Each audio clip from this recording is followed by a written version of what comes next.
একবার ভাড়া বাড়ানো হলে দেখবেন এই ভাড়ার জীবনে কমে না। তেলের দাম হয়তো ঠিক আছে, যুদ্ধ শেষ হয়ে গেলে দুদিন পরে কমবে, এই ভাড়া বাড়ানো হয়েছে মানে ভাড়া কোনো কমবে না। এই যে এগুলো করতে না পারে, ছাত্র নেতারা যারা অন্য কাজে ব্যস্ত থাকে, মারামারি কাটাকাটি অথবা তার রিলেটেড কাজে ব্যস্ত থাকে, সেজন্য কিন্তু আমাদের দৃষ্টি ঘুরিয়ে দেওয়া হচ্ছে।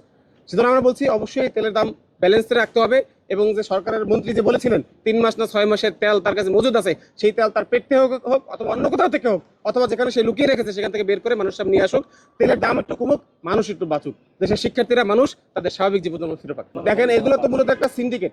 সিন্ডিকেট কেমন এগুলো আপনারা বুঝবেন, যে একদিক থেকে মালিকদের পক্ষ থেকে কি তেলের দাম বাড়ানো বলে মালিকটা বলতেছে তেলের দাম বাড়ছে, আমার ভাড়া বাড়াতে হবে।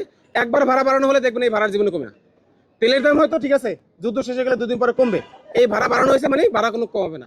এইসব ক্ষেত্রে কিন্তু এই ধরনের একটা প্ল্যান সংকট তৈরি করে যদি 3 মাসের তেল থাকি, আপনি সেই তেল সামনে আনেন, 3 মাস তো আর যুদ্ধ চলবে না।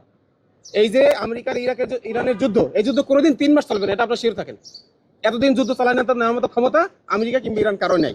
তাহলে 3 মাসের তেল আপনার যদি মজুদ থাকে, সেই তেল আপনি বের করেন, 3 মাস পর তো 3 মাসের মধ্যে আমরা আবার তেল পাবোই।